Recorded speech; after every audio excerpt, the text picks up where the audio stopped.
ஆண்டவரும் இரட்சகருமாகிய இயேசு கிறிஸ்துவின் இதான நாமத்தினாலே உங்கள் யாவருக்கும் என் அன்பின் வாழ்த்துதலை தெரிவித்துக் கொள்கிறேன். ஜெபம் செய்வோம். மகிமை உள்ள தேவனே, உம்மை நன்றியோடு ஸ்தோத்திரிக்கிற கர்த்தாவே, உம்முடைய வார்த்தைகளை கேட்க நாங்கள் ஆவலோடு காத்திருக்கிறோம். சுவாமி, நீர் பேசுவீராக. உம்முடைய வார்த்தைகளை நாங்கள் கேட்கும்படியாய், உம்முடைய வார்த்தைகள் எங்களுடைய ஆவிக்குரிய சரீரத்துக்கு பலனடையவும், உம்முடைய நித்திய ராஜ்யத்தில் சேர்க்கவும், அது எங்களுக்கு பிரயோஜனப்படவும், கிருபை அருளத்தக்கவும், பலனாய் காணப்பட உம்முடைய வார்த்தைகள் இருக்கட்டும். சுவாமி, நீர் பேசுங்கப்பா, நாங்க கேட்கிறோம். இயேசுவின் மூலம் கேட்கிறோம் எங்கள் ஜீவனுள்ள நல்ல பிதாவே, ஆமென்.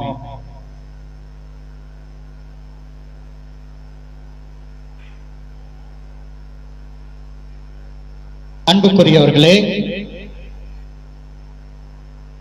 நாம் இன்றைக்கு தியானிக்கும்படியாய் தெரிந்து கொள்ளப்பட்டிருக்கிறதான தலைப்பு ஞானமுள்ளவனுக்கு பொக்கிஷம். ஞானமுள்ளவனுக்கு பொக்கிஷம். எடுத்து வாசியுங்கள். நீதிமொழிகளின் புஸ்தகம் 23ஆம் அதிகாரம் 23ஆம் வசனம்.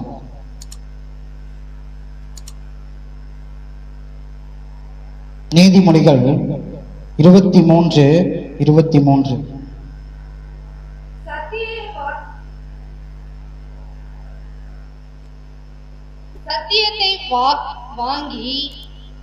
சத்தியத்தை வாங்கி அதை விற்காதே. ஒரு நிமிஷம்.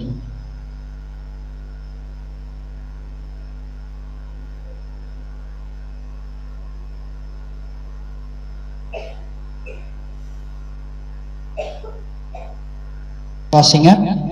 சத்தியத்தை வாங்கு, சத்தியத்தை வாங்கு, அதை விற்காதே, அதை விற்காதே. அப்படியே ஞானத்தையும், அப்படியே ஞானத்தையும், உபதேசத்தையும், உபதேசத்தையும், புத்தியையும், புத்தியையும் வாங்கு. வாங்கு.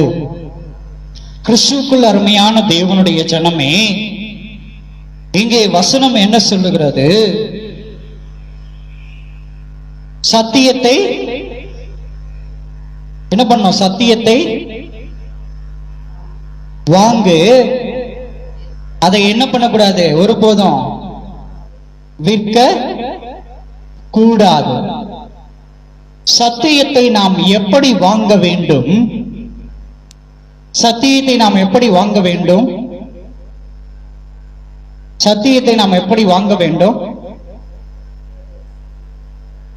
தேவனிடத்திலிருந்து கேட்டு பெற்றுக்கொள்ளுகிறவர்களாய் நாம் காணப்பட வேண்டும். சத்தியத்தை யாரிடத்திலிருந்து நாம் வாங்க வேண்டும்? இயேசுவினிடத்திலிருந்து நாம் பெற்றுக்கொள்ளுகிறவர்களாய் காணப்பட வேண்டும். இன்றைக்கு சத்தியத்தை தேடி சத்தியத்தை வாங்கும்படியாய், சத்தியத்தை வாங்கும்படியாய் அநேக இடங்களுக்கு என்ன பண்ணி கொண்டிருக்கிறார்கள்? ஓடிக்கொண்டிருக்கிறார்கள். எதற்காக? சத்தியத்தை வாங்கும்படியாய். அடுத்த வரியில சொல்லப்பட்டிருக்கிறது, சத்தியத்தை நம்ம என்ன பண்ணக்கூடாது? என்ன பண்ணக்கூடாது? அதை விற்காதே என்று சொல்லப்பட்டிருக்கிறது. இன்றைக்கு சத்தியத்தை சத்தியமாய் அறிவிக்காதபடிக்கு சத்தியத்தை அநேகர் விற்று கொண்டிருக்கிறார்கள், வியாபாரமாக்கி விட்டார்கள். என்ன பண்ணிட்டாங்க? இன்றைக்கு சத்தியத்தை சத்தியமாய் அறிவிக்காமல் சத்தியத்தை வியாபாரமாக்கி விட்டதினாலே அந்த சத்தியத்தை பணம் கொடுத்து வாங்கும்படியாய் அநேகர் என்ன பண்ணி கொண்டிருக்கிறார்கள்? ஓடிக்கொண்டிருக்கிறார்கள். அநேகர் ஓடிக்கொண்டிருக்கிறார்கள். வசனம் சொல்லுகிறது, இலவசமாய் பெற்றீர்கள், இலவசமாய் என்ன பண்ணோம்? கொடுங்கள் என்று வசனம் சொல்லுகிறது. இலவசமாய் பெற்றுக்கொண்டதை இலவசமாய் கொடுக்க வேண்டும் என்று சொல்லுகிறது. ஆனால் இன்றைக்கு இருக்கிறதான சூழ்நிலைகள் எப்படி காணப்பட்டு கொண்டிருக்கிறது? சத்தியத்தை விற்று போடுகிறதான ஒரு அவல நிலை தான் இன்றைக்கு காணப்படுகிறது.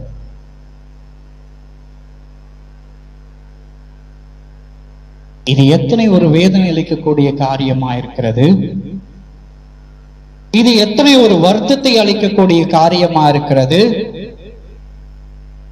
இங்கே வசனம் சொல்லுகிறது, அப்படியே ஞானத்தையும் உபதேசத்தையும் புத்தியையும் வாங்கு என்று சொல்லுகிறது. எவைகள் எல்லாம் நாம் அப்படியே வாங்க வேண்டும்? சத்தியத்தை கூட நாம் எதையெல்லாம் வாங்க வேண்டும்? ஞானத்தையும் உபதேசத்தையும் புத்தியையும் வாங்குகிறவர்களாய் காணப்பட வேண்டும். கிறிஸ்துவுக்குள் அருமையான தேவனுடைய ஜனமே, உண்மையான சத்தியத்தை பெற்றுக்கொள்ளுவீர்களானால் உண்மையான சத்தியத்து கூடவே எவையெல்லாம் கொடுக்கப்படும்? தேவனுடைய சமூகத்திலிருந்து ஞானமும் உபதேசமும் புத்தியும் நமக்கு என்ன பண்ணப்படும்? கொடுக்கப்படும். நமக்கு என்ன பண்ணப்படும்? கொடுக்கப்படும். எடுத்து வாசியுங்கள். நீதிமொழிகளின் புஸ்தகம் 4ஆம் அதிகாரம் 7ஆம் வசனம். நீதிமொழிகள் 4:7. ஞானமே முக்கியம், ஞானத்தை சம்பாதி, எண்ணத்தை சம்பாதித்தாலும் புத்தியை சம்பாதித்துக்கொள். கிறிஸ்துவுக்குள் அருமையான தேவனுடைய ஜனமே, நாம் எதை சம்பாதிக்கிறவர்களாய் காணப்பட வேண்டும்? புத்தியை சம்பாதிக்கிறவர்களாய் காணப்பட வேண்டும். ஏன்? இங்கே வசனம் தெளிவாய் சொல்லப்பட்டிருக்கிறது, ஞானமே முக்கியம், ஞானத்தை சம்பாதி, எண்ணத்தை சம்பாதித்தாலும் புத்தியை என்ன பண்ணிக்கொள்? புத்தியை என்ன பண்ணிக்கொள்? சம்பாதித்துக்கொள் என்று வேத வசனம் தெளிவாய் சொல்லப்பட்டிருக்கிறது. ஞானமே முக்கியம். ஏன் வேத வசனம் ஞானமே முக்கியம் என்று சொல்லப்பட்டிருக்கிறது? சற்று நீங்கள் ஆழ்ந்து இதை சிந்திப்பீர்களானால், இன்றைக்கு உபதேசங்கள் எல்லாம் எப்படிப்பட்ட உபதேசமாய் மாறி போயிருக்கிறது. சத்தியத்தை சத்தியமாய் அறிவிக்காதபடிக்கு உபதேசங்கள் எல்லாம் மாற்றப்பட்டிருக்கிறது. சத்தியத்தை சத்தியமாய் அறிவிக்க முடியாத நிலையிலே, சொல்லாத நிலையிலே இன்றைக்கு உபதேசங்கள் எல்லாம் மாற்றி அமைத்து கொடுக்கப்பட்டு கொண்டிருக்கிறது. கிறிஸ்துவுக்குள் அருமையான தேவனுடைய ஜனமே, இங்கே வசனம் தெளிவாய் சொல்லப்பட்டிருக்கிறது. என்ன பண்ண? இத ஞானமே முக்கியம் என்று சொல்லப்பட்டிருக்கிறது. ஏன் ஞானமே முக்கியம் என்று இங்கு சொல்லப்பட்டிருக்கிறது? வருகிறதான உபதேசம் அது எப்படிப்பட்டதான உபதேசம் என்பதை நாம் ஞானமாய் அறிந்து கொள்ள வேண்டுமானால், அந்த உபதேசம் எப்படிப்பட்டதான உபதேசம், அதன் நிமித்தமாய் நாம் பெற்றுக்கொள்ளக்கூடியதான காரியங்கள் என்ன, அந்த உபதேசம் நம்மை எப்படி ஆவிக்குரிய ரீதியிலே வளர்ப்பித்துக் கொண்டிருக்கிறது, அந்த உபதேசத்தின் சத்துவம் என்ன, அந்த உபதேசத்தின் சாராம்சம் என்ன, அந்த உபதேசத்தின் நிமித்தமாய் நாம் பெற்றுக்கொள்ளுகிறதான காரியங்கள் என்ன என்பதை நாம் கூர்ந்து ஆராய்கிறவர்களாய் காணப்பட வேண்டும். என்ன பண்ணோம்? நாம் ஒரு உபதேசத்தை கேட்டு அவைகளை அப்படியே கிரகித்துக் கொள்ளாதபடிக்கு, அவைகளை அப்படியே கடைபிடித்துக் கொள்ளாதபடிக்கு நாம் என்ன செய்ய வேண்டும்? அதை ஆராய்ந்து ஞானமாய் என்ன பண்ணோம்? நம்ம நலமானதை மாத்திரம் நம்ம என்ன பண்ணோம்? எடுத்துக்கொள்ளுகிறவர்களாய் காணப்பட வேண்டும். அப்படி எடுத்துக்கொண்டால் மாத்திரம்தான் என்ன நடக்கும்? ஆவிக்குரியதான சரீரம் பலனடையத்தக்கதான உபதேசமாய் அந்த உபதேசம் என்ன பண்ணப்படும்? காணப்படும். கிறிஸ்துவுக்குள் அருமையான தேவனுடைய ஜனமே, இன்றைக்கு கொடுக்கிறதான உபதேசங்கள் எல்லாம் எப்படிப்பட்ட உபதேசமாய் காணப்படுகிறது? கிருபைக்குரியதான உபதேசங்களாய் காணப்படுகிறது. செழிப்புக்குரியதான உபதேசங்களாய் காணப்படுகிறது. ஆசீர்வாதத்துக்குரியதான உபதேசங்களாய் காணப்பட்டுக் கொண்டிருக்கிறது. இவைகள் எல்லாம் நமக்கு தேவைதான், நான் இல்லை என்று சொல்லவில்லை. ஆனால் இந்த உபதேசங்கள் எல்லாம் முக்கியத்துவம் வாய்ந்தது அல்லவென்றுதான் நான் சுட்டிக்காட்ட உங்களிடத்தில் விரும்புகிறேன். கிறிஸ்துவுக்குள் அருமையான தேவனுடைய ஜனமே, இந்த உபதேசங்கள் எல்லாவற்றையும் நாம் அப்படியே ஏற்றுக்கொள்ளாமல் நம்முடைய ஆவிக்குரியதான சரீரம் பலனடைய வேண்டுமானால்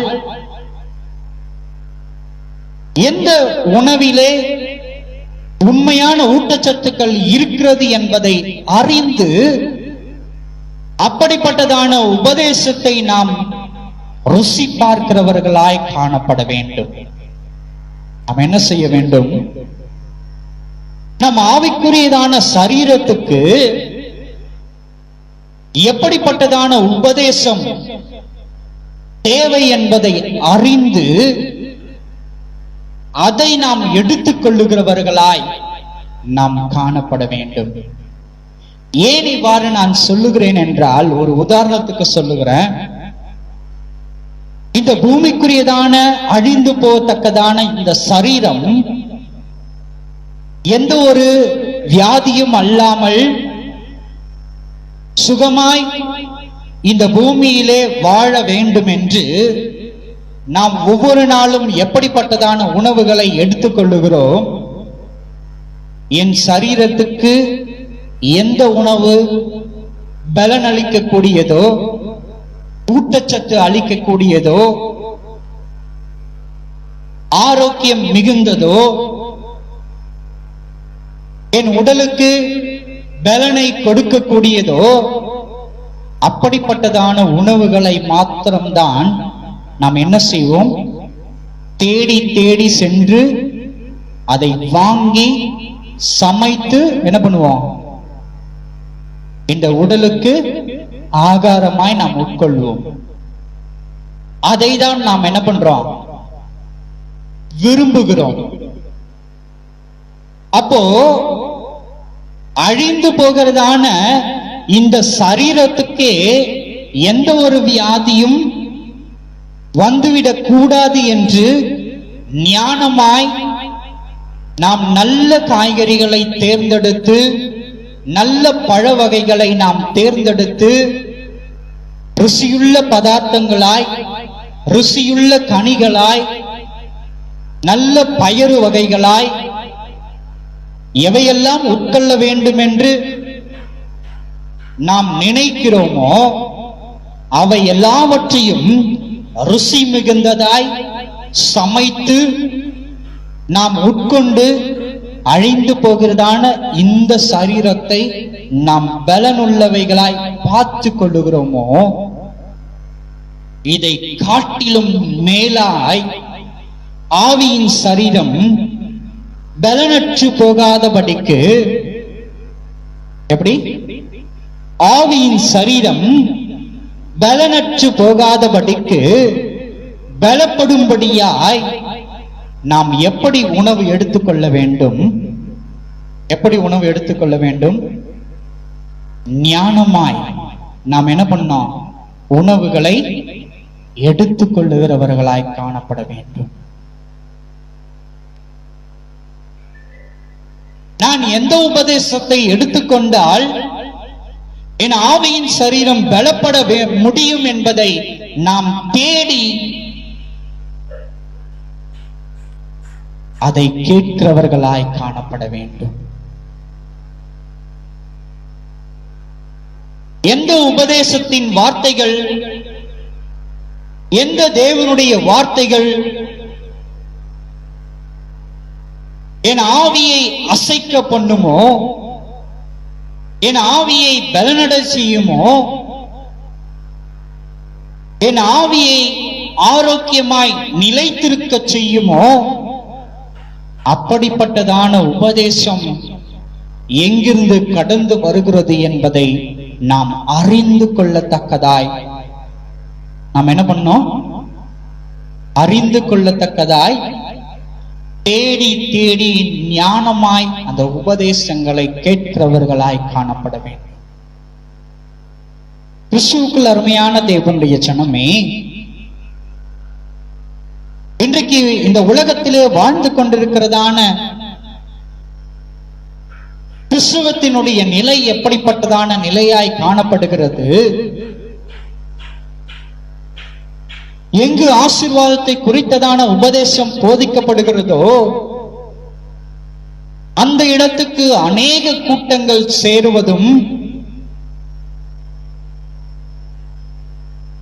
எங்கு செழுமையான செழிப்பின் உபதேசம் போதிக்கப்படுகிறதோ அங்கே அநேகர் தேடி ஓடுவதும், எங்கே மனதிற்கு இன்பமான தீர்க்க தரிசனங்கள் உரைக்கப்படுகிறதோ அந்த இடங்களை தேடி தேடி தேடி அங்கலாய்ப்போடு ஓடுகிற ஜனங்களாய், கூட்டங்களாய் இன்றைக்கு மாறி போயிருக்கிறோம். நாம் இப்படியே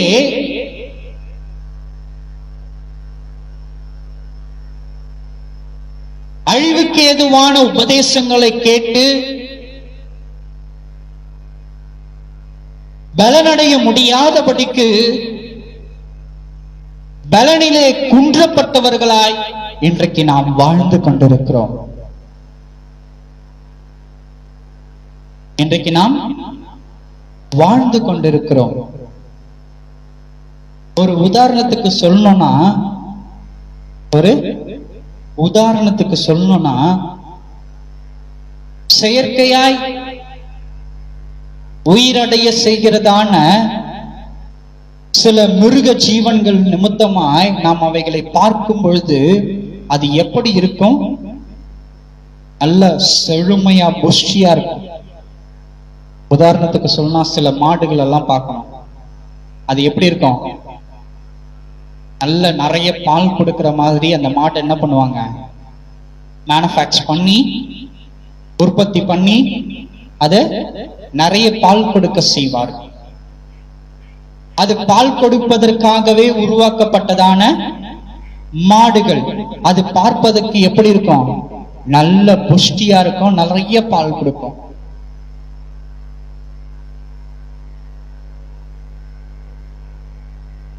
கோழிகளை எடுத்துக்கொண்டால் உணவுக்காகவே உற்பத்தி பண்ணப்படுகிறதான செழுமையாய் கொழு கொழுப்பாய் இருக்கக்கூடியதான அநேக கோழிகளை நாம் பார்க்கிறோம். இவையெல்லாம் எதற்காக உற்பத்தி பண்ணப்படுகிறது? அது சமைத்து உண்பதற்காகவே அவைகள் செழுமையாய் இருக்க வேண்டும் என்று உற்பத்தி பண்ணப்படுகிறதான ஒரு கோழிகளாய் காணப்படுகிறது. மீன்களும் இதே வகையில்தான். இதே மாதிரி சொல்லணும்னா எல்லா உணவுப் பொருட்களிலும் அநேக உணவுப் பொருட்கள் மனிதனால் கண்டுபிடிக்கப்பட்டு உற்பத்தி செய்யப்படுகிறதான அநேக உணவுப் பொருட்களாய் காணப்படுகிறது. இந்த உணவுப் பொருட்களை நாம் உண்பதின் நிமித்தமாக அந்த நேரத்துக்கு அந்த உணவுப் பொருட்களை நான் உண்பதின் நிமித்தமாய் நமக்கு என்ன செய்யப்படும்? ஒரு நிறைவு காணப்படும், ஒரு சந்தோஷம் காணப்படும். குறிப்பாக சொல்ல வேண்டும் என்றால், ஒரு சிக்கன் லெக் பீஸை நம்ம சாப்பிட்டோம்னா நமக்கு என்ன பண்ணும்? ஒரு குட்டி சந்தோஷம் வரும். என்ன சந்தோஷம் வரும்? எவ்வளவு பெரிய லெக் பீஸ் பாயுது, ரொம்ப டேஸ்டா இருந்தது. நாம் சுவையாய் உண்ணும்படியாகவே அதை உற்பத்தி பண்ணினார்கள். எப்படி? நாம் சுவைத்து உண்ண வேண்டும் என்பதற்காகவே அந்த கோழியை உற்பத்தி பண்ணப்பட்டது. அதே போலத்தான் இன்றைக்கு இருக்கிறதான உபதேசங்களும் எப்படி பண்ணப்பட்டதா இருக்கிறது? இந்த காதுகளிலே நாம் கேட்க வேண்டும்படியாய், அப்படி இந்த காதுகளிலே நாம் கேட்க வேண்டும்படியாய், நம் மனதிற்கு விரும்பத்தக்கதான உபதேசமாய், தேவனுடைய வார்த்தைகளாய், மனிதன் நிமித்தமாய் உற்பத்தி பண்ணப்பட்டு நமக்கு கொடுக்கப்பட்டு கொண்டிருக்கிறது. நமக்கு என்னப்பட்டு கொண்டிருக்கிறது? உபதேசங்கள் உருவாக்கப்பட்டு கொடுக்கப்பட்டு கொண்டிருக்கிறது. கிறிஸ்துவுக்குள் அருமையான தேவனுடைய ஜனமே, இங்கே வசனம் தெளிவாய் சொல்லப்பட்டிருக்கிறது. நீதிமொழிகளின் புஸ்தகம் 4ஆம் அதிகாரம் 7ஆம் வசனத்திலே, ஞானமே முக்கியம், ஞானத்தை சம்பாதி, எண்ணத்தை சம்பாதித்தாலும் புத்தியை சம்பாதித்துக் கொள் என்று. எண்ணத்தை சம்பாதித்தாலும் புத்தியை சம்பாதித்துக் கொள் என்று. ஞானமே முக்கியம். ஞானத்தை என்ன பண்ணிக்கொள்ளணும்? சம்பாதித்து கொள்ள வேண்டும்.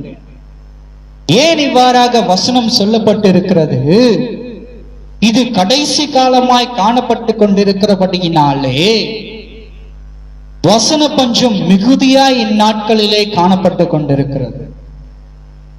உபதேசங்கள் அநேக இடங்களிலே கொடுக்கப்பட்டு கொண்டேதான் இருக்கிறது. அநேக வலைதளங்கள் நிமித்தமாய் அநேக உபதேசங்கள் வந்து கொண்டே இருக்கிறது. வலைதளங்களிலே நிறைய உபதேசங்கள் வந்து கொண்டேதான் இருக்கிறது. நான் இல்லை என்று சொல்லவில்லை. ஆனால் பலனடிக்கக்கூடியதான உண்மையான உபதேசம் எங்கிருந்து வருகிறது என்பதை ஞானமுள்ளவன் ஞானத்தை சம்பாதிக்கிறது நிமித்தமாய் பெற்றுக் கொள்ளுகிறான் என்று. நமக்கு ஞானம் இருந்தால் மாத்திரம்தான். எந்த ஞானம்? ஆவிக்குரியதான ஞானம். தேவ ஞானம் நம்மிடத்திலே காணப்படுமேயானால் மாத்திரம்தான் எது நம்மை பலப்படுத்தக்கூடியதான தேவ வார்த்தை, எது நம்மை தற்காலிகமாய் திருப்தி அடையக்கூடியதான தேவ வார்த்தை என்பதை நாம் பகுத்து ஆராய்ந்து கொள்ள ஏதுவாய் இருக்கும். கிறிஸ்துவுக்குள் அருமையான தேவனுடைய ஜனமே, இன்றைக்கு உபதேசங்கள் எல்லாம் அந்த நேரத்துக்கு சற்று நேரம் மகிழ்ச்சியாய் காணப்படும்படியாகத்தான் உபதேசங்கள் இன்றைக்கு கொடுக்கப்பட்டு கொண்டிருக்கிறது.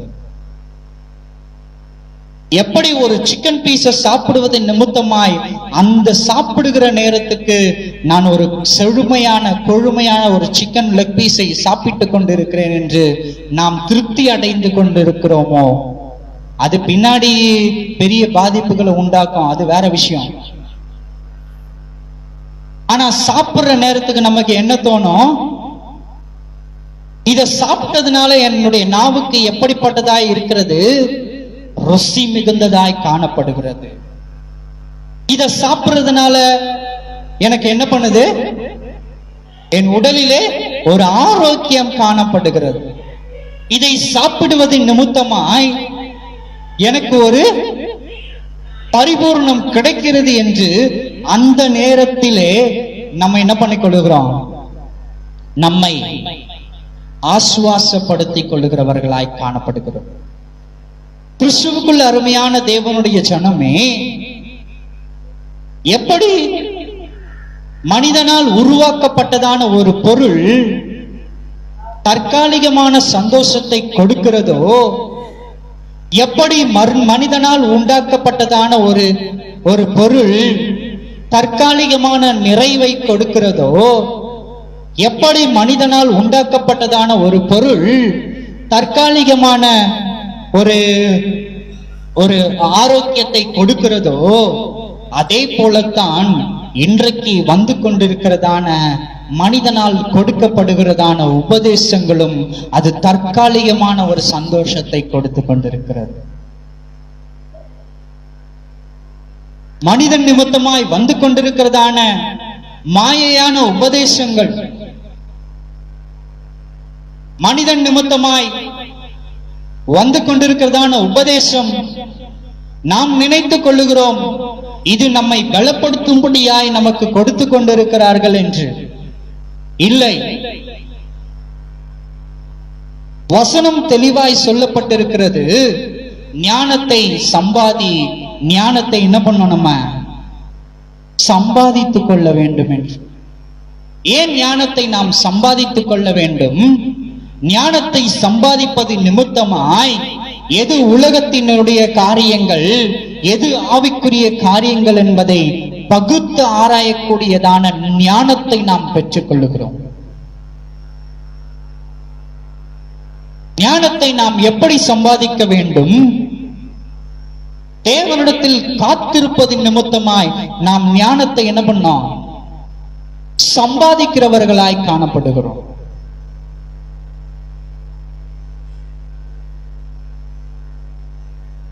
கிறிஸ்துவுக்குள் அருமையான தேவனுடைய ஜனமே, சாலமோன் ராஜா தன்னுடைய வாலிப பிராயத்திலே, வாலிப வயதிலே இருக்க காணப்படும் பொழுது என்ன பண்றாரு? ராஜ்யபாரத்தை பெற்றுக் கொள்ளுகிறார். அந்த ராஜ்யபாரம் அவருக்கு கிடைக்கப்படும் பொழுது அவர் தேவனிடத்திலே முறையிடுகிறதான காரியம் என்ன? தேவனாகிய கர்த்தாவே, நான் இந்த இஸ்ரவேல் தேசத்தை அரசாட்சிப்படும்படியாய் அரசனாய் நீர் என்னை நியமித்தபடியினாலே உமக்கு நன்றி. இதை நான் ஞானமாய் அரசாட்சி செய்ய, உம்முடைய ஜனங்களை நான் ஞானமாய் அரசாட்சி பண்ணும்படும் வேண்டுமானால் உம்முடைய ஞானத்தை நீர் எனக்கு கொடுக்க வேண்டும் என்று யார் கேட்பது? சாலமோன் ராஜா என்ன பண்றாரு? தேவனிடத்திலே ஞானத்தை கேட்டு பெற்றுக் கொள்ளுகிறவர்களாய் காணப்படுகிறார். ஞானத்தை கேட்டு பெற்றுக் கொள்ளுகிறவராய் காணப்படுகிறார். கிறிஸ்துவுக்குள் அருமையான தேவனுடைய ஜனமே, அவர் ஏன் ஞானத்தை கேட்டு பெற்றுக்கொள்ள வேண்டும்? எதற்காக அவர் ஞானத்தை தேவனிடத்திலே கேட்டு பெற்றுக்கொள்ள வேண்டும்? ஏன் அந்நாட்களிலே காணப்பட்டதான பாடசாலைகளுக்கு அவர் சென்றிருந்தாலே அவர் படிப்பின் நிமித்தமாய், கல்வியின் நிமித்தமாய் அவர் மிகவும் தேர்ச்சி அடைந்த ஒரு நபராய் மாறி இருக்க கூடுமே அல்லவா? கல்வியின் ஞானத்தின் நிமித்தமாய் தன்னை மேம்படுத்திக் கொண்டதான ஒரு ராஜாவாய் அவர் நிலைநிறுத்திக்க முடியும் அல்லவா? பின்ன ஏன் அவர் தேவனுடைய சமூகத்திலே, தேவனிடத்திலே மன்றாடி கேட்டார்? அவர் அறிந்து கொண்டார், உலகத்தின் ஞானத்தை காட்டிலும் என் தேவனிடத்திலிருந்து பெற்றுக் கொள்ளுகிறதான ஞானமே உண்மையான ஞானம் என்பதை. அல்லேலூயா, அல்லேலூயா, ஆமென். எது உண்மையான ஞானம்? தேவனிடத்திலிருந்து பெற்றுக் கொள்ளுகிறதான ஞானமே உண்மையான ஞானம் என்பதை யார் அறிந்து கொண்டது? சாலமோன் ராஜா அறிந்து கொண்டார். இன்றைக்கு இந்த உலகத்திலே வாழ்ந்து கொண்டிருக்கிறதான மனிதனுடைய நிலை என்ன?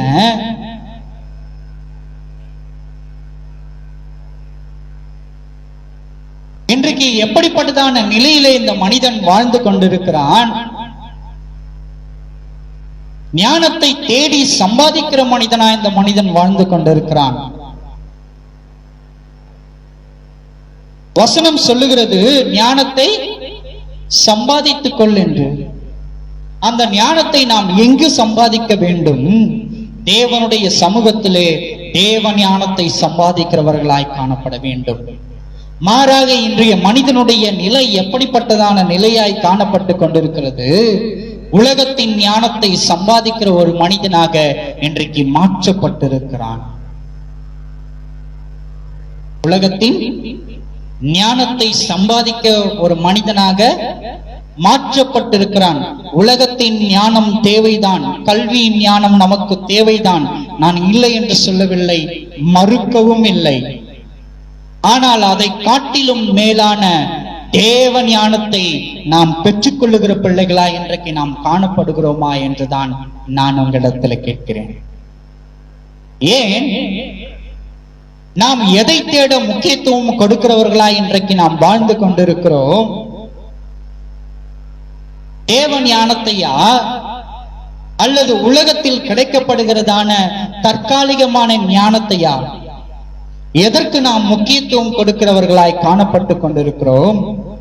உலகத்தின் ஞானத்தை தேடுவதில் தானே, உலகத்தின் ஞானத்தை சம்பாதிப்பதில் தானே இன்றைக்கு நாம் முக்கியத்துவம் கொடுக்கப்பட்டிருக்கிறோம். எப்படிங்க நீங்க சொல்றீங்க? நாங்கதான் சர்ச்சைக்கு வருவோமே, அப்புறம் எப்படி நீங்க சொல்றீங்க தேவனுடைய ஞானத்தை நாங்க தேடல, தேவனுடைய ஞானத்தை நாங்க பெற்றுக்கொள்ளல என்று? கிறிஸ்துவுக்குள் அருமையான தேவனுடைய சனமே, நாம் எதற்கு முக்கியத்துவம் கொடுக்கிறவர்களா இன்றைக்கு நாம் வாழ்ந்து கொண்டிருக்கிறோம்? தேவ ஞானத்தையா அல்லது உலக ஞானத்தையா? பாருங்க கிறிஸ்துவுக்குள் அருமையான தேவனுடைய சனமே, இன்றைக்கு நாம் எப்படி ஓடிக்கொண்டிருக்கிறோம்? உலக ஞானத்தை தேடியே நாம் ஓடிக்கொண்டிருக்கிற பிள்ளைகளாய் நாம் வாழ்ந்து கொண்டிருக்கிறோம்.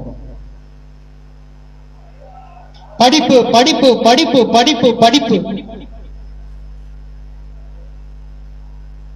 கல்விக்கு கொடுக்கிறதான முக்கியத்துவம் இன்றைக்கு வேதத்துக்கு கொடுப்பதில்லை என்றுதான் நான் உங்களிடத்துல சுட்டி காட்ட விரும்புகிறேன். காலையில் எழுந்தவுடன் வேதத்தை தியானிக்க மறந்தவர்களாய் புத்தகங்களை வாசிப்பதிலேயும் அதை படித்து மனப்பாடம் செய்வதிலேயும் இருக்கிறதான அக்கறை இன்றைக்கு வேதத்தை வாசிப்பதில் இல்லை என்று நான் குறிப்பிட்டு காட்டுகிறேன். கிறிஸ்துவுக்குள் அருமையான தேவனுடைய சனமே, இன்றைக்கு பெற்றோர்களாகிய நாம் எதை சொல்லுகிறவர்களாய் காணப்படுகிறோம்? காலையில் பிள்ளைகளை எழும்பின உடனே புக்கத்து படி, காலையில எழுந்த உடனே புக்கத்து படிச்சாதான் நமக்கு அறிவு என்ன பண்ணப்படும்? அறிவு என்ன பண்ணப்படும்? பெருக பண்ணப்படும். அதனால என்ன பண்ண, புத்தகத்தை எடுத்து படி என்றுதான் இன்றைக்கு இருக்கிறதான பெற்றோர்கள் நாம் சொல்லுகிறோமே தவிர, ஒரு நாளும் வேதத்தை வாசி, வேதத்தில் காணப்படுகிறதான வேத வசனம் அது நம்மை பலப்படுத்தக்கூடியதான ஞானமாய் இருக்கும் என்று ஒருபோதும் நாம் சொன்னதே கிடையாது.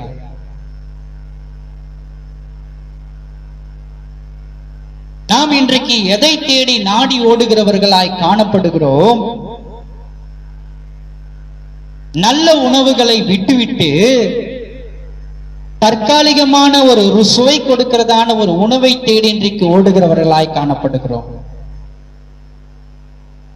உண்மையான ஞானத்தை கொடுக்கிறதான வேத வசனங்களை விட்டுவிட்டு இந்த உலகத்திலே தற்காலிகமான ஞானத்தை தேடி புத்தகங்களை வாசிக்கிறவர்களாய், புத்தகங்களை படிக்கிறவர்களாய் இன்றைக்கு நாம் என்ன பண்ணி கொண்டு விட்டோம்? மாற்றப்பட்டு விட்டோம். இவை எல்லாவற்றுக்கும் மூல காரணம் என்ன? இவை எல்லாவற்றுக்கும் ஆணிவேர் என்ன? உபதேசங்கள் மாறி போனது தானே காரணம். உலகத்தின் மனிதன் தன்னை மாற்றிக்கொண்டதின் நிலை எவ்வாறு? என்றைக்கு உபதேசம் மாற்றப்பட்டதோ அன்றைக்கே மனிதனுடைய நிலையும் மாறி போயிருக்கிறது.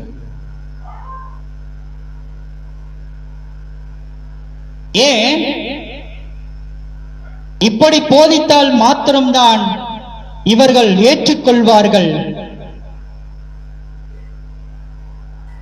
இப்படி மாற்றி போதித்தால் மாத்திரம்தான் இந்த வசனத்தை ஏற்றுக்கொள்வார்கள் என்று அவர்கள் ஏற்றுக்கொள்ளத்தக்கதாய், மனிதன் ஏற்றுக்கொள்ளத்தக்கதாய் என்றைக்கு வசனங்கள் போதிக்கப்பட ஆரம்பிக்கப்பட்டதோ அன்றைக்கே மனிதனும் வசனத்தை நாம் வாசிப்பதற்கு பதிலாக, வேதத்தை நாம் தியானிப்பதற்கு பதிலாக உலகத்தினுடையதான புத்தகங்களை நாம் வாசிப்பதினால் அறிவை நாம் பெற்றுக்கொள்ளலாம். உலகத்தில் இருக்கிறதான கல்வியை நாம் படிப்பதின் நிமித்தமாய் ஞானத்தை பெற்றுக்கொள்ளலாம்.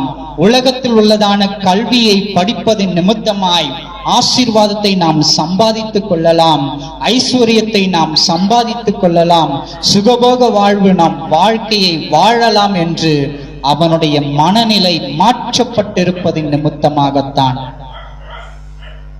கிறிஸ்துவுக்குள் அருமையான தேவனுடைய ஜனமே, உண்மையான நிலை என்ன? இன்றைக்கு எத்தனை திருச்சபைகள், எத்தனை உபதேசமார்கள், எத்தனை போதகர்கள், எத்தனை தீர்க்கதரிசிகள், எத்தனை இவாஞ்சலிஸ்டுகள் வேதத்தில் உள்ளதான வார்த்தைகளை உள்ளதை உள்ளதென்றும் இல்லதை இல்லதென்றும் போதிக்க உண்மையுள்ளவர்களாயிருக்கிறார்கள்.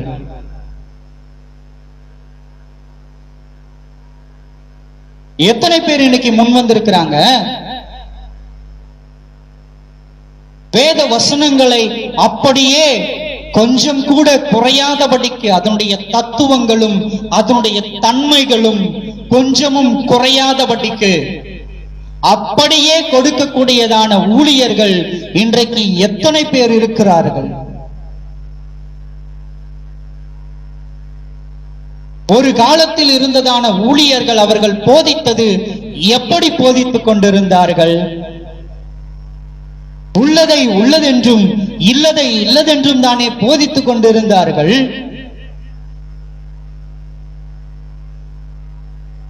அன்றைக்கு கேட்டு கிறிஸ்துவனுடைய வழிகளை பின்பற்ற வேண்டும்படியாய் அநேகர் பின்னோக்கி வந்தார்களே. முதலாம் நூற்றாண்டிலே இந்திய தேசத்துக்கு வந்து போதித்த தோமாவை போல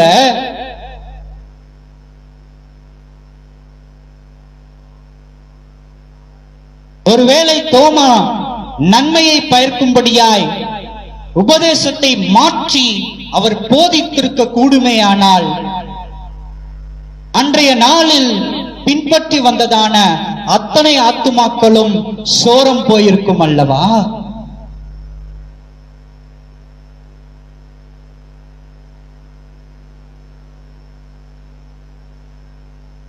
அவர் அன்றைக்கு விதைக்கப்பட்டதான உண்மையின் விதையின் நிமித்தமாய்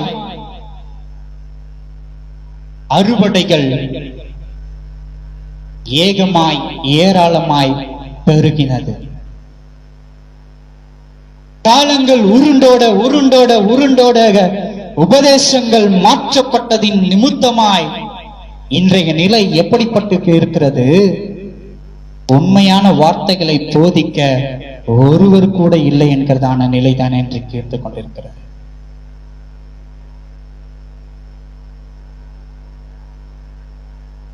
கேட்டா ஒரே வார்த்தையில முடிச்சிடுறாங்க. அப்படி போதிச்சா யாரும் ஏற்றுக்க மாட்டாங்க. வசனம் தெளிவாய் சொல்லப்பட்டிருக்கிறது, காதுள்ளவன் கேட்க கடவான் என்று.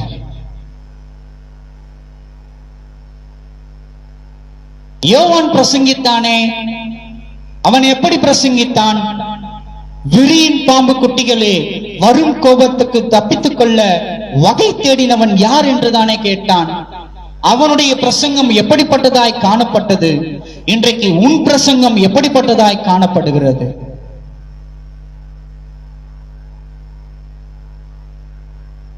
கிறிஸ்துவினுடைய வருகையை குறித்ததான யோவான் ஸ்நானகனுடைய உபதேசம் நீ பெருகவே பெருக பண்ணுவாய், நீ ஆசீர்வதிக்கவே ஆசீர்வதிக்கப்படுவாய். எல்லாவற்றையும் இயேசு கல்வாரியின் சிலுவையில் சுமந்து தீர்த்து விட்டார். நீ என்ன பண்ண தேவையில்லை, சுமக்க தேவையில்லை. இதன சுவிசேஷம் சொன்னாரு இல்ல. வெறியின் பாம்பு குட்டிகளே, வரும் கோபத்துக்கு தப்பித்துக் கொள்ள வகை தேடிக்கொள். இதுதான் உபதேசம்.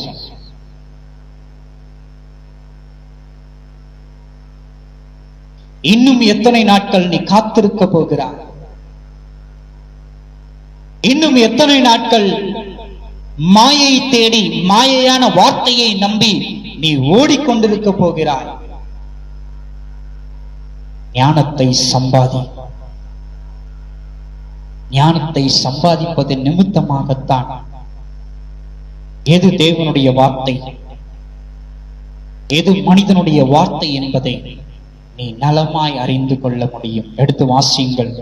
மத்தேயுக்கு எழுதின சுவிசேஷம் 13ஆம் அதிகாரம் 44ஆம் வசனம்.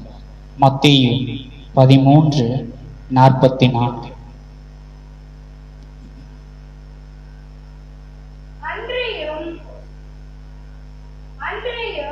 அன்றியும் பரலோக ராஜ்யம்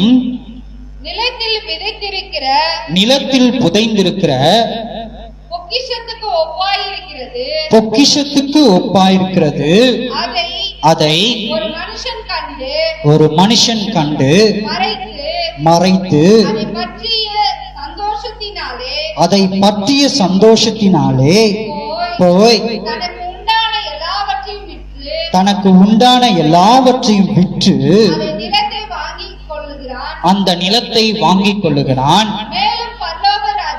மேலும் பரலோக ராஜ்யம்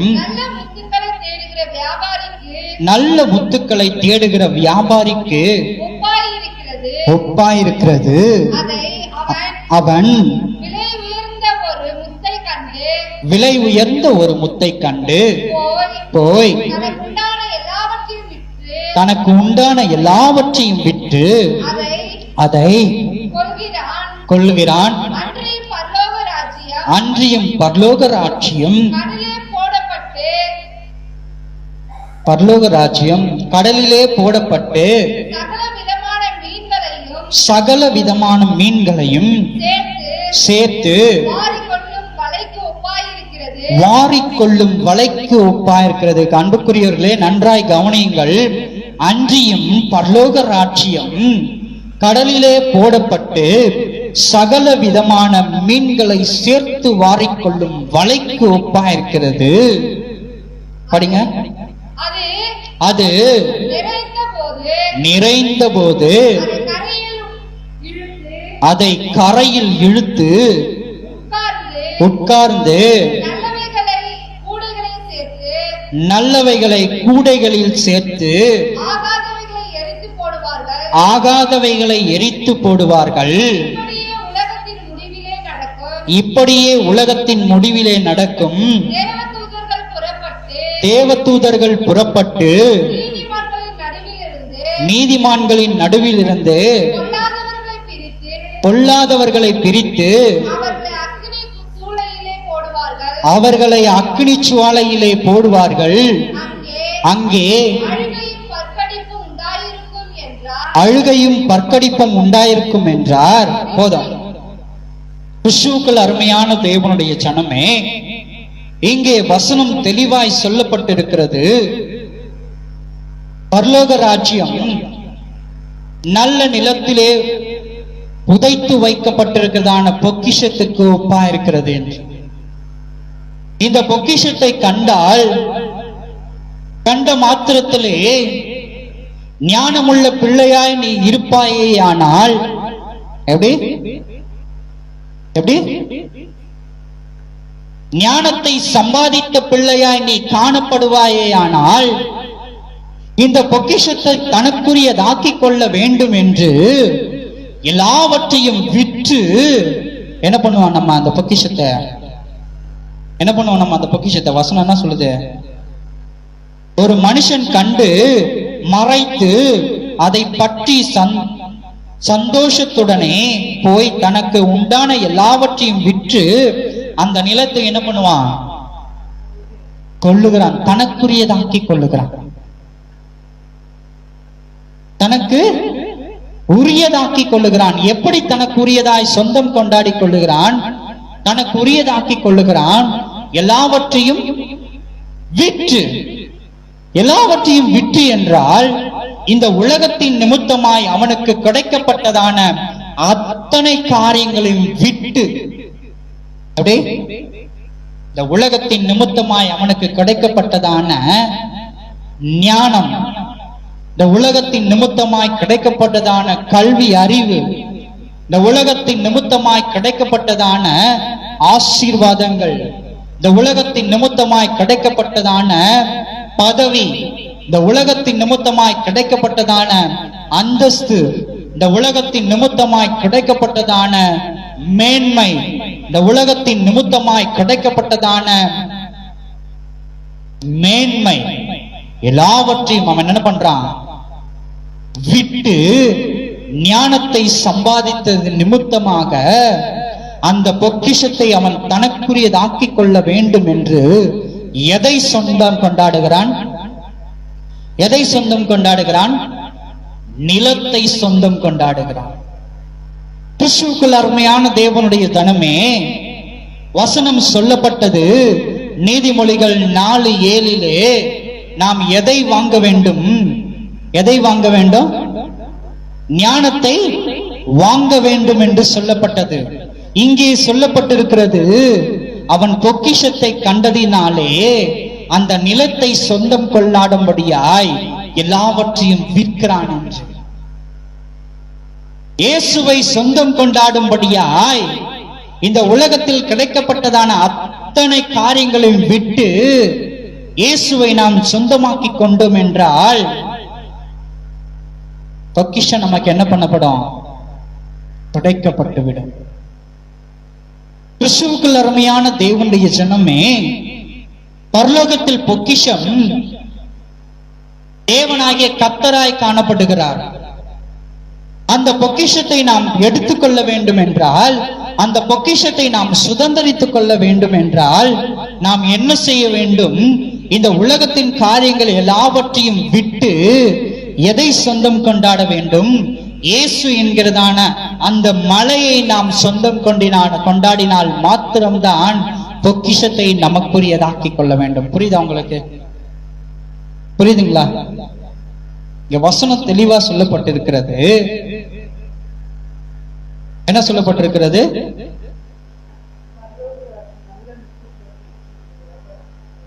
என்ன சொல்லப்பட்டிருக்கிறது? அதை ஒரு மனுஷன் கண்டு மறைத்து அதை பற்றி சந்தோஷத்தினாலே போய் தனக்கு உண்டான எல்லாவற்றையும் விற்று அந்த நிலத்தை கொள்ளுகிறான் என்று. ஒரு காரியத்தை நீ நன்றாய் அறிந்து கொள்.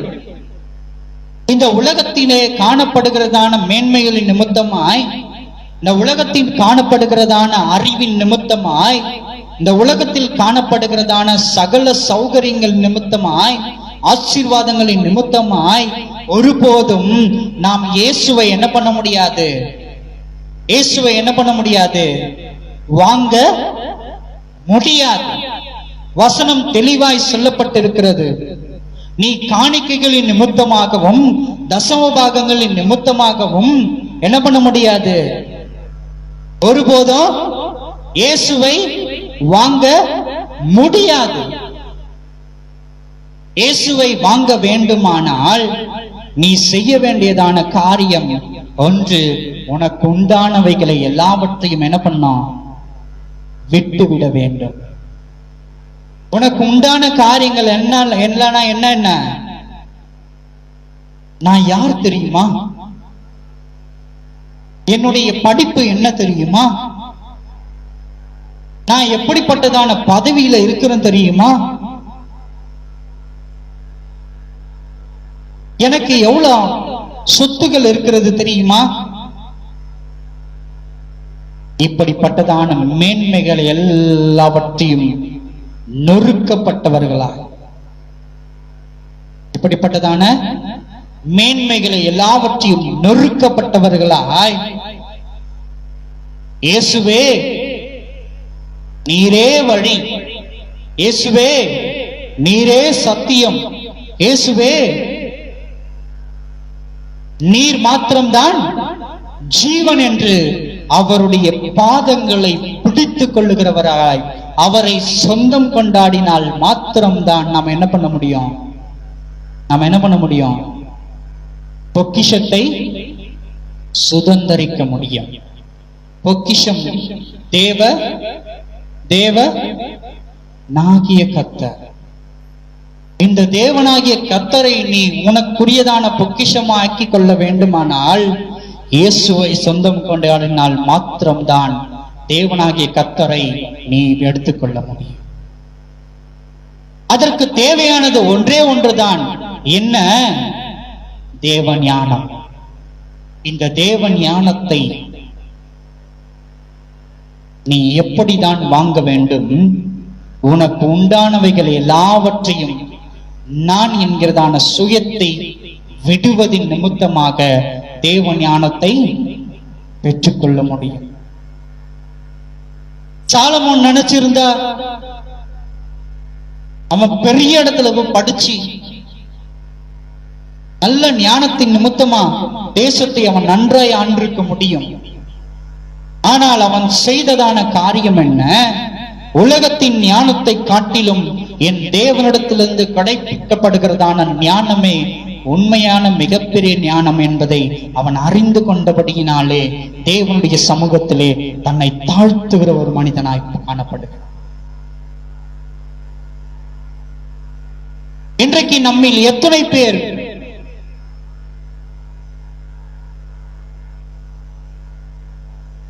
இந்த சாலமோன் ராஜாவை போல தன்னை தாழ்த்த,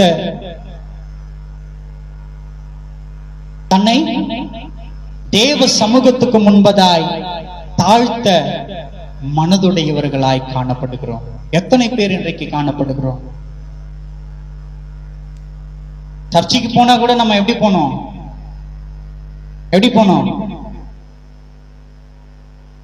அப்படியே ஒரு கெத்தா போன உடனே, நம்ம உள்ள போன உடனே பாஸ்டர் இறங்கி ஓடி வந்து வாங்க வாங்கன்னு கூப்பிடணும் நம்மள. அந்த மாதிரி போனோங்கிறதான எண்ணம்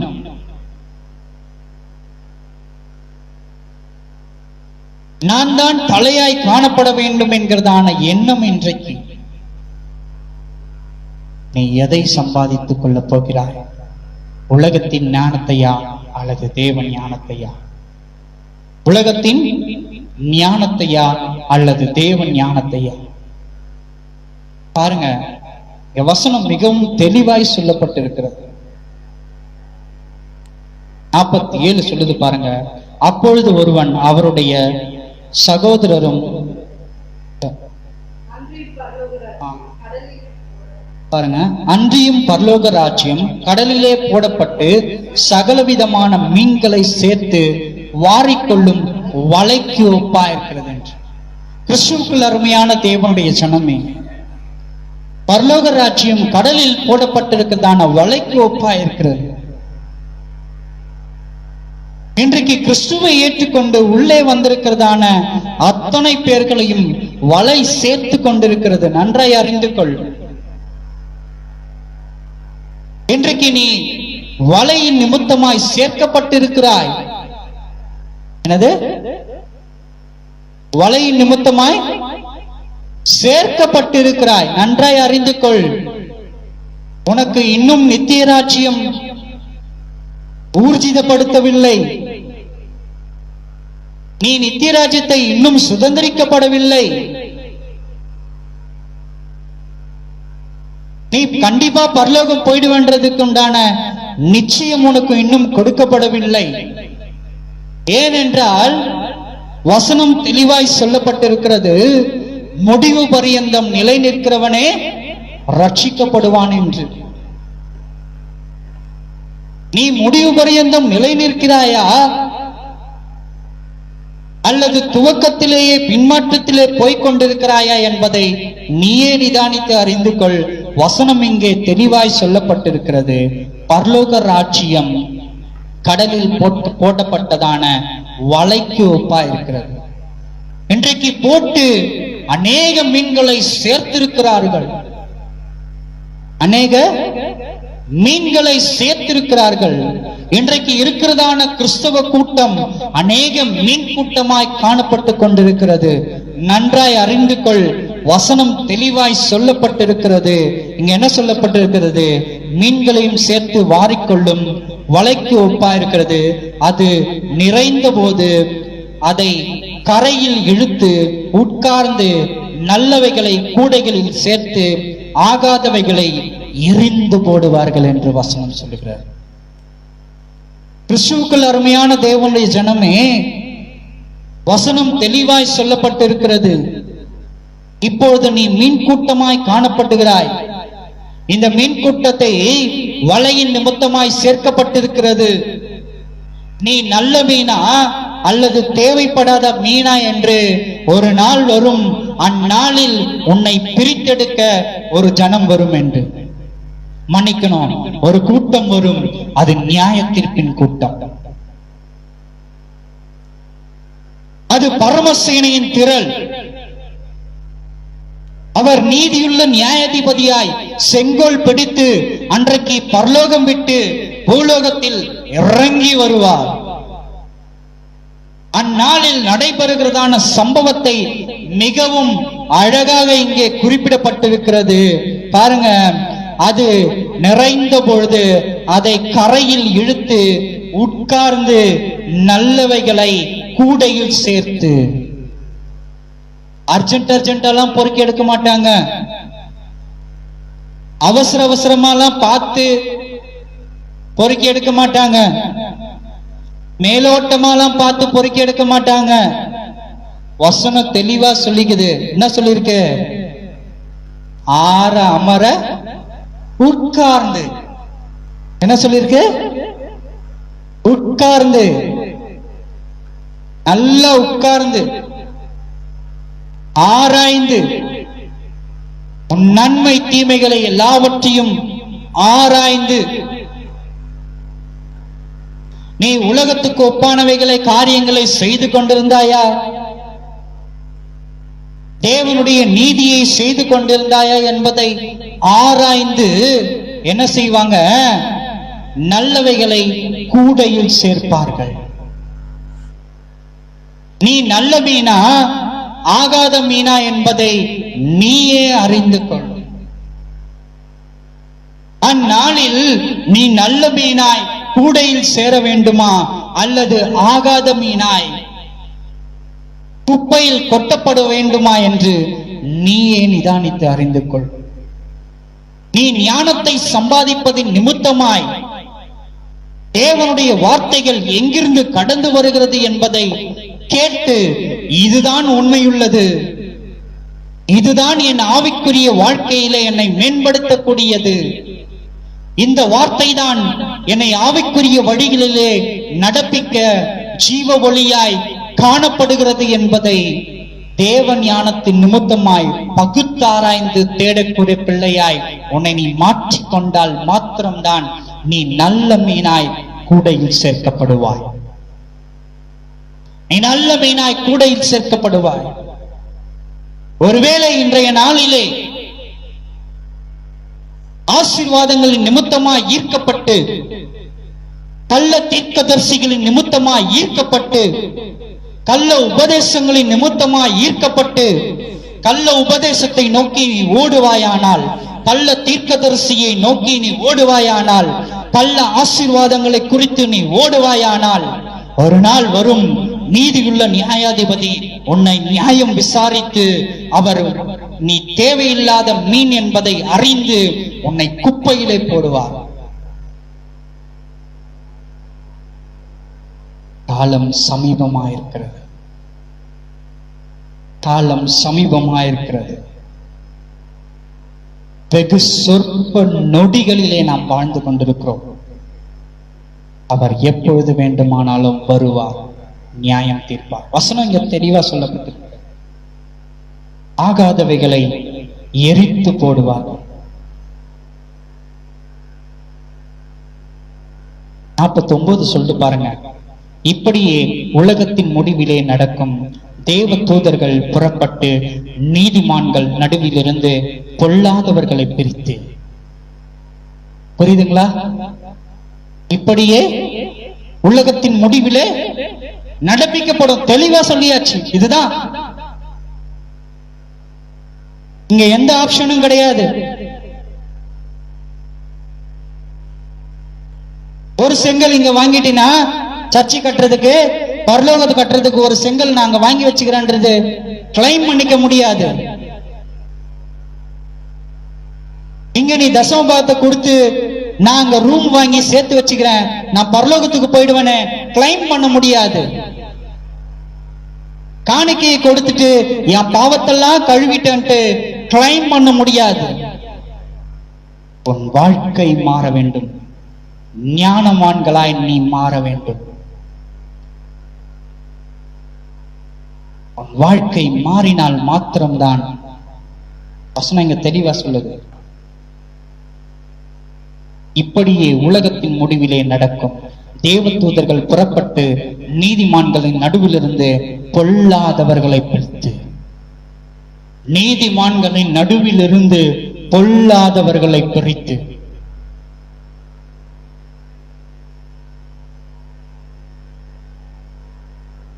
இன்றைக்கு நீதிமான் யார் என்பதை அறிந்து கொள்ள முடியாத நிலையாய் காணப்படுகிறது.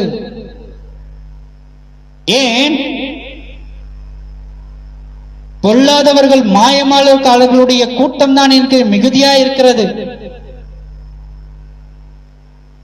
எது நிமித்தமாய் மாத்திரம்தான் நீதிமான்கள் என்பதை அவர்கள் அடையாளம் கண்டு கொள்ள முடியும். நீ தேவ ஞானத்தை பெற்றுக்கொண்ட பிள்ளையாய் இருந்தால் மாத்திரம்தான்.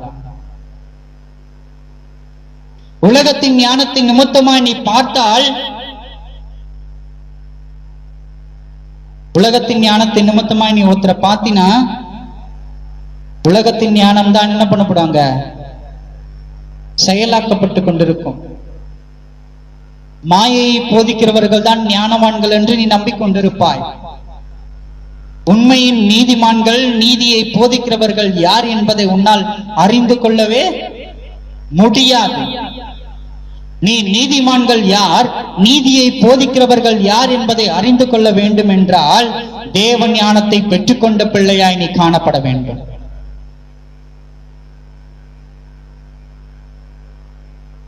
இதிலிருந்து நீ நல்ல மீனாய் தப்பித்துக் கொள்ள வேண்டுமானால், கூடையில் சேர்க்கப்படுகிற மீனாய் நீ தப்பித்துக் கொள்ள வேண்டுமானால் தேவ ஞானத்தை பெற்றுக் கொள்ளுகிற பிள்ளையாய் நீ காணப்பட வேண்டும். தேவ ஞானமாகிய பொக்கிஷத்தை நீ பெற்றுக்கொள்ள பிள்ளையாய் நீ காணப்பட வேண்டும். வசனம் இங்க தெளிவாய் சொல்லப்பட்டிருக்கிறது. 50 பாருங்க. அவர்களை அக்னி சுவாலையிலே போடுவார்கள், அங்கே அழுகையும் பற்கடிப்பும் உண்டாயிருக்கும் என்றார். அவ்வளவுதான். இதுதான் உண்மை. இன்றைக்கு நலமான உபதேசத்தை கேட்டு அவைகளின் பின்னணியிலே ஓடக்கூடியதான உன்னுடைய நிலை எப்படிப்பட்டதாய் காணப்படும்? ஒரு நாள் வரும், மாயையான உபதேசத்தை கேட்டு ஓடின உனக்கு எது நடக்கும்? எது நடக்கும்? தேவையில்லாத மீனாய் கொட்டப்பட்டு, குப்பையில் கொட்டப்பட்டு எல்லா குப்பையும் சேர்த்து என்ன பண்ணுவாரு? எரித்து போடுவார் அவர். ஏன்? அது குப்பை, அது ஒன்றுக்கும் உதவாது. குப்பை ஒன்றுக்கும் உதவாது. அதனால அந்த குப்பையை என்ன பண்ணிடணும்? எரித்து போடுவார்கள். கூடையில் வைக்கப்பட்டிருக்கிறதான மீன் எங்கே கொண்டு போகப்படும்? கூடையில் வைக்கப்பட்டிருக்கிறதான மீன் எங்கே கொண்டு போகப்படும்? ராஜாவின் இடத்திலே கொண்டு போகும். ராஜா சாப்பிடும்படியா நலமானது, நலமானது கூடையில் வைக்கப்பட்டிருக்கிறதான மீன் நல்ல மீன், செழுமையான மீன், புஷ்டியான மீன், முதல் தரமான மீன்.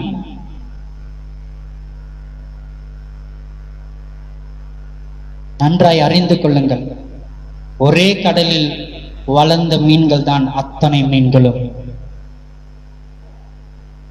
அந்த கடலில் போடப்பட்டதான வலையில் சிக்கினதான அத்தனை மீன்களிலிருந்து வெகு சில மீன்கள் மாத்திரம்தான் கூடையில் தேர்ந்தெடுக்கப்பட்டு நிலைநிறுத்தப்பட்டது. அந்த நல்ல மீனை மாத்திரம்தான் ருசியுள்ளதாய் சமைத்து ராஜாவினிடத்திலே கொடுத்தார்கள். இன்றைக்கு நீ நல்ல மீனாய் இருப்பாயானால் இயேசுவின் நிமித்தமாய் ராஜாவினிடத்திலே நீ கொண்டு போகப்படுவாய். அல்லது இந்த கடல் எனக்கு சொந்தமான கடல், இவ்வளவு பெரிய கடலிலே நான் நீந்தி நீந்தி மகிழ்வேன், இவ்வளவு பெரிய கடலிலே நான் நீந்தி நீந்தி நான் மகிழ்ச்சியா இருப்பேன், எல்லாவற்றையும் இந்த கடலிலே நான் சுதந்திரித்துக் கொள்வேன் என்கிறதான மனநிலையிலே நீ காணப்பட்டு கொண்டிருப்பாயானால் ஒரு நாளிலே அத்தனையும் வாரி என்ன பண்ணப்படுவாங்க? இது உதவாத மீன் என்று குப்பையில் கொட்டி அழித்து போடுவார்கள், எரித்து போடுவார்கள், எரித்து போடுவார்கள். எடுத்து வாசியுங்கள் ஏசாயாவின் புஸ்தகம் 55ஆம் அதிகாரம் 1ஆம் வசனம். ஏசாயாவின் புஸ்தகம் 55:1. ஓ தாகமாய் இருக்கிறவர்களே, நீங்கள் எல்லோரும் தண்ணீர் அண்டைக்கு வாருங்கள். பணம் இல்லாதவர்களே, நீங்கள் வந்து வாங்கி சாப்பிடுங்கள். நீங்கள் வந்து பணமும் இன்றி விலையும் இன்றி திராட்சை ரசமும் பாலும் கொள்ளுங்கள். கிறிஸ்துவுக்குள் அருமையான தேவனுடைய ஜனம், இங்கே வசனம் தெளிவாய் சொல்லப்பட்டிருக்கிறது. ஓ தாகமாய் இருக்கிறவர்களே, நீங்கள் எல்லோரும் தண்ணீர் அண்டைக்கு வாருங்கள் என்று. வசனம் தெளிவாய் சொல்லியிருக்கிறது. நீதியின் மேல் பசிதாகம் உள்ளவன், நீதியின் மேல் பசிதாகம் உள்ளவன் பாக்கியவான் என்று.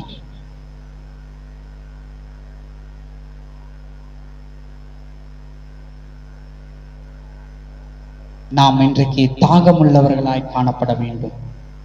எதை குறித்ததான தாகம்? பரலோகத்தை குறித்ததான தாகம் உள்ளவர்களாய் காணப்பட வேண்டும். பரலோகத்துக்கு போவதற்கு தாகமுள்ளவர்களாய் காணப்பட வேண்டும். ஏனென்றால் தாகமுள்ளவனுக்குத்தான் தண்ணீர் கொடுக்கப்படும் என்று வசனம் இங்கே தெளிவாய் சொல்லப்பட்டிருக்கிறது. ஒரு காரியத்தை நீ நன்றாய் அறிந்து கொள். வசனம் இங்கே தெளிவாய் சொல்லப்பட்டிருக்கிறது. நீங்கள் எல்லாரும் தண்ணீர் அண்டைக்கு வாருங்கள், பணம் இல்லாதவர்களே நீங்கள் வந்து வாங்கி சாப்பிடுங்கள் என்று. இந்த தண்ணீரை சாப்பிடுவதற்கு, இந்த தண்ணீரை குடிப்பதற்கு உனக்கு என்ன தேவையில்லை? உலகத்தின் ஆசீர்வாதங்கள் தேவையில்லை. இன்றைக்கு அநேக உபதேசம், நீ இவ்வளவு காணிக்க கொடுத்தினா உனக்கு பரலோகத்துல ஒரு இடம் புக் பண்ணி வச்சிடுறேன், நீ இவ்வளவு காணிக்க கொடுத்தா உன் பாவம் மன்னிக்கப்படும்படியாய் நான் ரெக்கமெண்டேஷன் பண்றேன். அதுக்கெல்லாம் மேல நீ மாசம் மாசம் இவ்வளவு காணிக்க எனக்கு அமுச்சு விட்டினா உனக்காக நான் திறப்பில் நின்று ஜெபித்துக் கொள்கிறேன் என்று. எதுக்கு? எதுக்கு? நீ பாவியாய் அல்லாதபடிக்கு பரலோக ராஜ்யத்தில் பிரவேசிக்கும்படியாய், இந்த உலகத்தில் சுகபோகமான வாழ்க்கை வாழும்படியாய். நீ என்ன பண்ண? மாசம் மாசம் எனக்கு ஒரு தொகை கொடுத்துரு, நான் உனக்காக திறப்பில் நின்று முழங்கால் படியிட்டு ஜெபித்துக் கொள்கிறேன் என்று இன்னைக்கு அநேக உபதேசம். ஒரு காரியத்தை நன்றாய் நீ அறிந்து கொள். உனக்காக நீ பாரப்பட்டு ஜெபிக்கவில்லை என்றால் ஒருபோதும் உனக்கு கிருபை கிடைக்காது. யாருக்காகவும் யாரும் பாரப்பட்டு ஜெபிக்க முடியாது.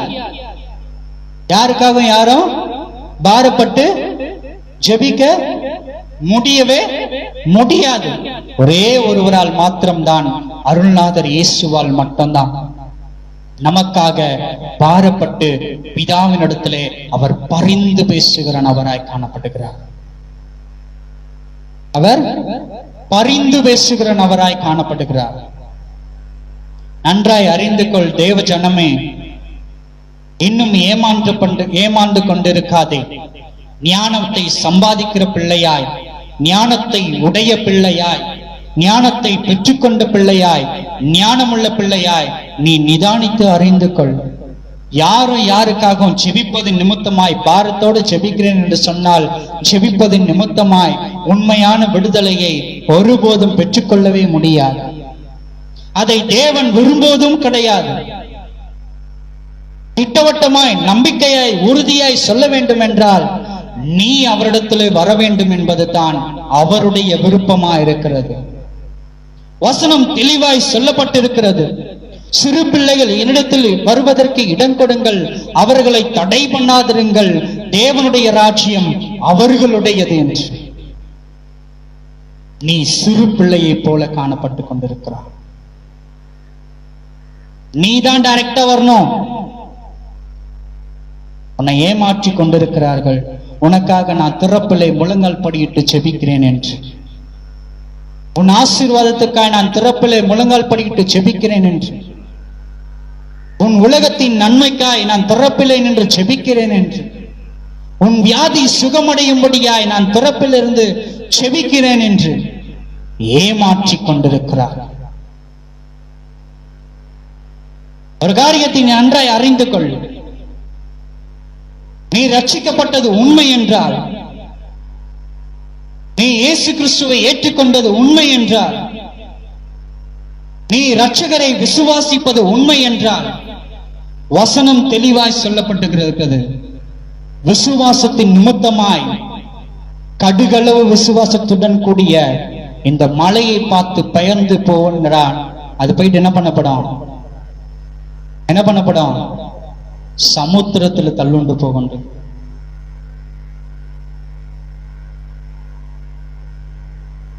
அவர்கள் ஜெபித்து உனக்கு வியாதி சுகமாகிறது என்றால், அவர்கள் தொழுது கொள்ளுகிறதான அதே இயேசு கிறிஸ்துவை தானே நீ பின்பற்றி வந்திருக்கிறாய். நீ ஜெபித்தால் ஏன் அந்த விடுதலை உனக்கு கிடைக்கப்பட மாட்டேங்கிறது? நீ விசுவாசத்தோடு கேள், ஞானமாய் அறிந்து கொள். தேவ பிள்ளையே, ஞானமாய் அறிந்து கொள். நீ விசுவாசத்துடன் கேள். அவர்கள் ஜெபித்து வியாதி குணமாகிறது என்றால் நீ ஜெபித்தாலும் வியாதி குணமாகும். அவர்கள் ஜெபித்து பிசாசுகள் நடுநடுங்குகிறது என்றால் நீ ஜெபித்தாலும் பிசாசுகள் நடுநடுங்கும்.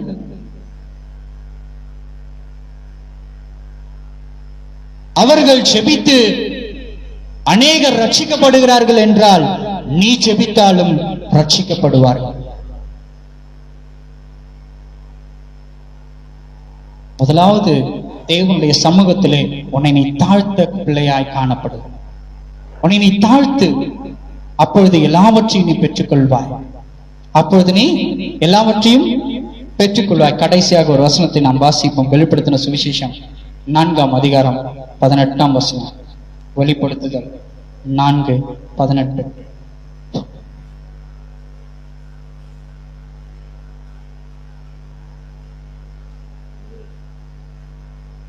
வெளிப்படுத்துதல் 4:18.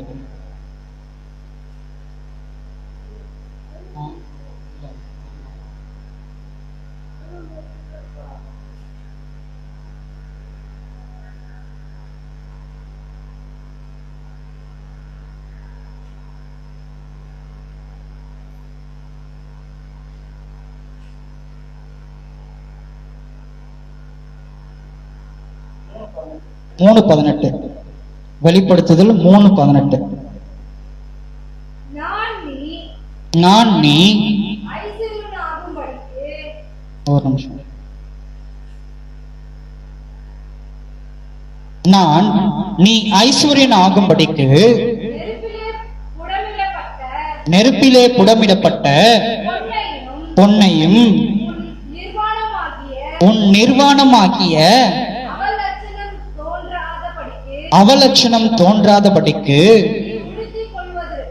நீ உடுத்திக் கொள்வதற்கு வெண் வஸ்திரத்தையும்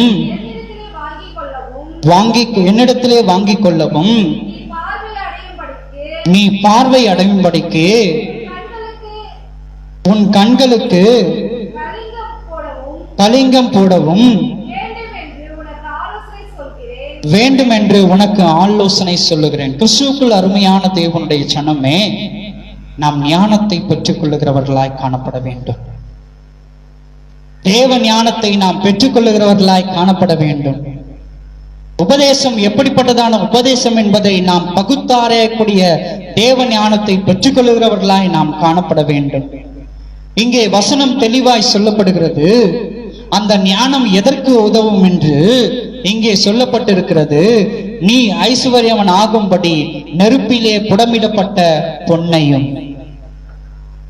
நீ ஐஸ்வர்யவன் ஆகும்படி, எங்கு ஐஸ்வர்யவன் ஆகும்படி? நித்திய ராஜ்யத்திலே ஐஸ்வர்யவன் ஆகும்படி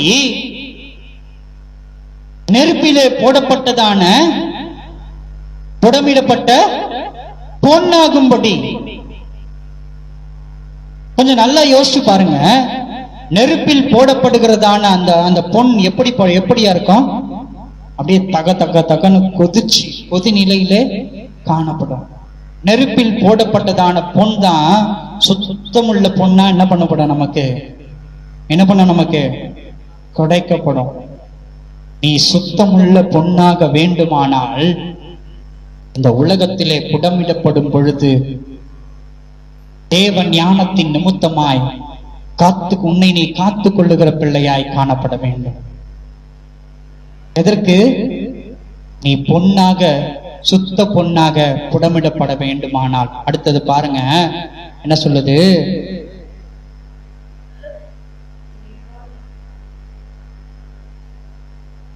உன் நிர்வாணமாகிய அவலட்சணம் தோன்றாதபடிக்கு நீ உடுத்திக் கொள்வதற்கு வெண்வஸ்திரத்தையும் என்னிடத்திலே வாங்கிக் கொள்ளவும்.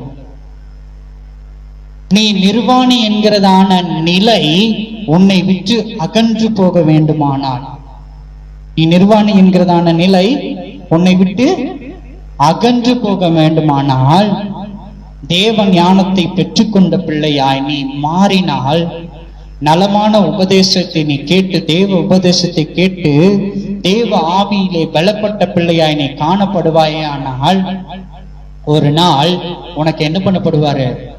உன் நிர்வாணம் எல்லாம் நீங்கும்படியாய் வெண்வஸ்திரத்தை அவர் கொடுப்பார் உனக்கு. நீ வெண்வஸ்திரத்தை தரிப்பித்துக் கொள்ளும்படியாய் அவர் வெண்வஸ்திரத்தை என்ன பண்ணுவாரு? கொடுப்பேன் என்று வாக்குதத்தம் பண்ணுகிறார். பாருங்க, நீ பார்வையடையும்படிக்கு உன் கண்களுக்கு கலிங்கமும் போடப்படவும் வேண்டும் என்று உனக்கு ஆலோசனை சொல்லுகிறேன் என்று தேவனாகிய கர்த்தர் சொல்லுகிறார்.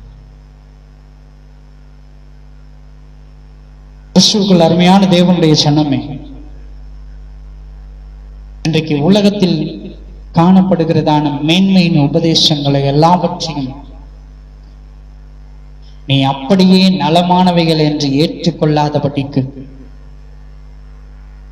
எப்படி உலகத்தினுடைய வாழ்க்கைக்கு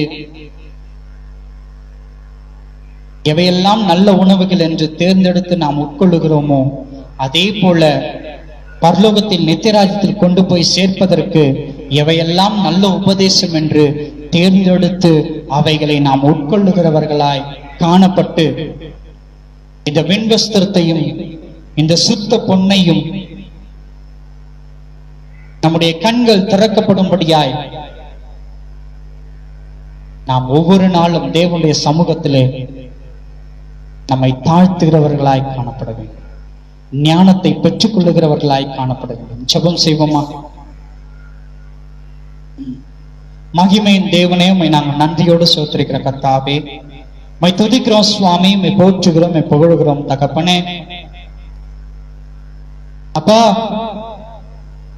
அழிவுக்கு ஏதுவான காரியங்களை நாங்கள் கேட்டு அதன்படி மாய உலகத்திலே நாங்கள் அழிந்து போகாதபடிக்கு உம்முடைய ஞானத்தை பெற்றுக்கொண்டவர்களாய், உம்முடைய ஞானத்தின் நிமித்தமாய் நாங்கள் ஜீவ ஒளியிலே நடக்கிறவர்களாய், உம்முடைய ஞானத்தின் நிமித்தமாய் நாங்கள் வழி நடத்தப்பட்டவர்களாய் காணப்பட நீர் கிருபை அருளச் செய்வீராக சுவாமி. உம்முடைய தெய்வீக பிரசனம் எங்களோடு கூட இருந்து எங்களை வழி நடத்தட்டும் ஆண்டவர். நீர் காத்துக்கொள்ளுங்க, பலப்படுத்துங்க, வழி நடத்துங்க, ஆசீர்வதிங்க. இயேசு மூலம் கேட்கிறோம் ஜீவனுள்ள நல்ல பிதாவே, ஆமென்.